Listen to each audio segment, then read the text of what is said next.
Hi అండి అందరికీ.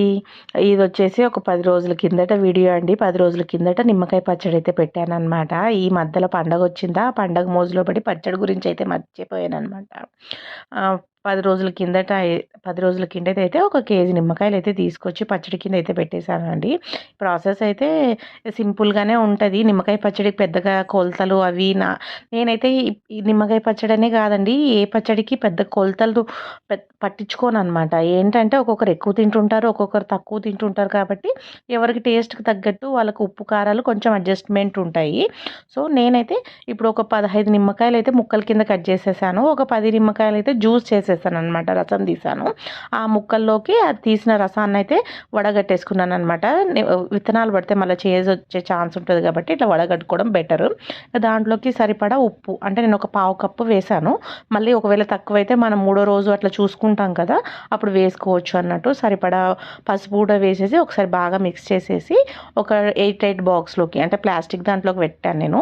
మామూలుగా గాజు దాంట్లో కూడా పెట్టొచ్చు, కానీ నాకు గాజు సామాన్లు హ్యాండిల్ చేయడం అంత ఇది ఉండదన్నమాట. చేయి జారిపోతుంటాయి ఊరికే, ఎందుకు వచ్చిన రామాయణం అన్నట్టు నేను ప్లాస్టిక్ డబ్బాలో అయితే పెట్టేసి మూత పెట్టేశాను అనమాట. ఇప్పుడు దీన్ని ఒక 3 నుంచి 4 రోజులు ఊరిన తర్వాత చెక్ చేసుకోవాలి.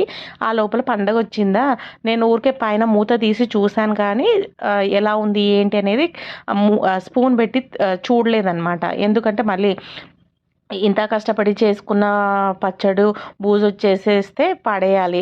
పడేయాలంటే మనసు సూరమంటది కాబట్టి బూజొచ్చిందా లేదా అని మాత్రం ఒక కన్నేసి పెట్టాను పచ్చడి మీద. బూజు రాలేదు.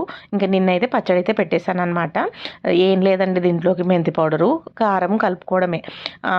ముక్క అయితే చాలా బాగా మగ్గిందనమాట. దాంట్లోకి నేను ఒక 2 టేబుల్ స్పూన్ల మెంతి పౌడర్ వేశాను. అలాగే ఒక అరకప్పు నుంచి ముక్కాలు కప్పు కారం వేశాను. ఈ కారం వచ్చేసి ఇంట్లోదనమాట, ప్యాకెట్ కారం కాదు. నేను ఇంట్లో పట్టించిండే కారము. నేను సంవత్సరానికి సరిపడా పసుపు, కారము ఇలాంటివి కొన్ని నేనే పట్టించుకుంటానన్నమాట, బయట కొనను. సో, ఈ కారం అయితే వేసేసాను. ఇప్పుడు దీంట్లోకి పోపు పెట్టుకోవచ్చు యాక్చువల్గా పెట్టుకునే వాళ్ళైతే. నేను పోపు అయితే పెట్టట్లేదండి, ఎందుకంటే ఇవి నిమ్మకాయ పచ్చడికి అప్పుడప్పుడే ఫ్రెష్గా పోపు పెట్టుకుంటే చాలా బాగుంటుందన్నమాట. మనం ఎప్పుడు తినాలనుకుంటే అప్పుడు ఒక గిన్నెలోకి కొంచెం తీసేసుకొని ఫ్రెష్గా పోపు పెట్టుకుంటే బాగుంటుంది అన్నట్టు నేను నూనె అయితే వేసేసాను. టేస్ట్ చూస్తే కొంచెం ఉప్పు పడుతుంది అనిపించింది. ఒక చిన్న టేబుల్ స్పూన్ అంతా ఉప్పు అయితే వేసి కలిపేసాను అనమాట. చూస్తారా, చూస్తుంటేనే నోట్లో నీళ్ళు వచ్చేస్తుంది అనమాట. చాలా బాగుంది పచ్చడి అయితే. ఇలా పెట్టుకోండి, చాలా బాగుంటుంది. ఈజీగా కూడా పెట్టుకోవచ్చు. ఇప్పుడు దీన్ని ఊరబెట్టేసేయాలన్నమాట.